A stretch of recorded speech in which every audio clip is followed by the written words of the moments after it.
వెలిగించుకొని దాగ పెట్టేసుకుని ఆయిల్ వేసుకున్నాను. ఆయిల్ వేడైంది. మసాలా యాడ్ చేసుకున్నాను. ఒకసారి కలుపుకోవాలి.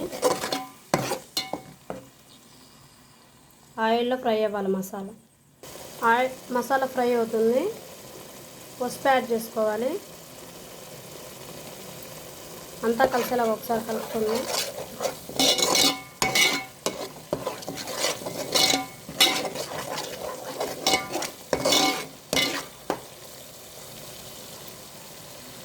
మసాలా చక్కగా ఆయిల్లో ఫ్రై అవ్వాలి. మసాలా చక్కగా ఫ్రై అవ్వాలి. పచ్చివాసన లేకుండా మసాలా ఫ్రై చేసుకోవాలి. పచ్చివాసన అంటూ లేకుండా చక్కగా ఫ్రై చేసుకొని ఇప్పుడు ఉడికించిన చికెన్ యాడ్ చేసుకోవాలి. చికెన్ యాడ్ చేసుకొని ఒకసారి మిక్స్ చేసుకోవాలి. మసాలా అంతా కలిసేలాగా చక్కగా మిక్స్ చేసుకోవాలి. మసాలాల్లో చికెన్ కూడా ఫ్రై అవ్వాలి.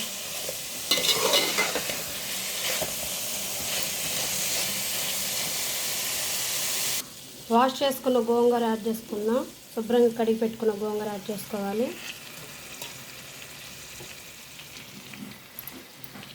గోంగూర అంతా యాడ్ చేసుకొని మూత పెట్టేసుకుందాం. చక్కగా మగ్గిపోద్ది. మూత తీసి ఒకసారి కలుపుకుందాం. గోంగూర అంతా కలిసేలాగా ఒకసారి స్లోగా మిక్స్ చేసుకోవాలి. చక్కగా మగ్గిపోద్ది. గోంగూర మెత్తగా ఉడికిపోవాలి. చక్కగా అంతా కలబెట్టేసుకోవాలి.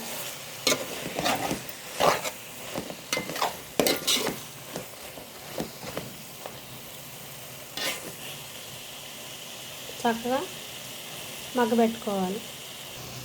కట్ చేసి పెట్టిన పచ్చిమిర్చి ముక్కలు, టమాటా ముక్కలు యాడ్ చేసుకోవాలి.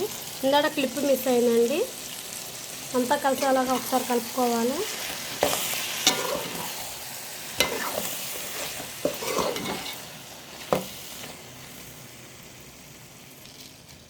టేస్ట్కి సరిపడా కల్లుప్పు యాడ్ చేసుకుంటున్నాను.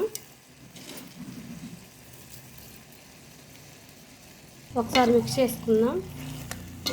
అంతా కలిసేలాగా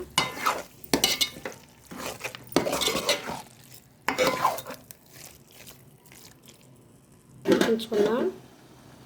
ఒకసారి చూద్దాం. టమాటా అంతా చక్కగా మగ్గిపోయింది. కారం యాడ్ చేసుకుందాం. టేస్ట్కి సరిపడా కారం యాడ్ చేసుకోవాలి. నేను 2 టేబుల్ స్పూన్లు యాడ్ చేసుకుంటున్నాను.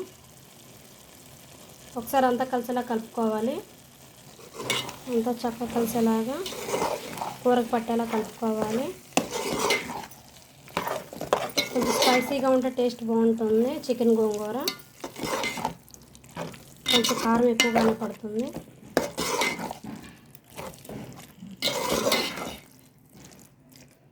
కారం మగ్గనివ్వాలి. కారం మగ్గిందండి.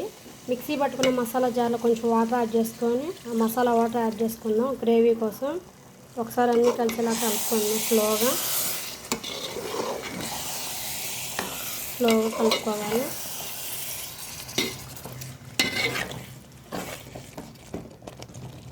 గుంటగరిటతో తిప్పొద్దులండి.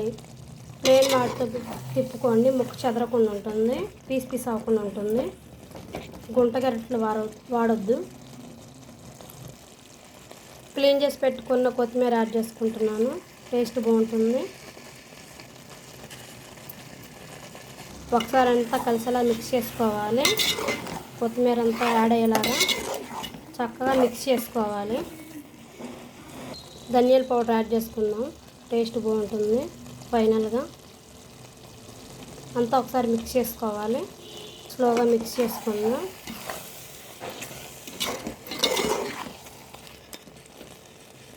ఒక 2 మినిట్స్ మగ్గనివ్వాలి మసాలా అంతా పట్టేలాగా.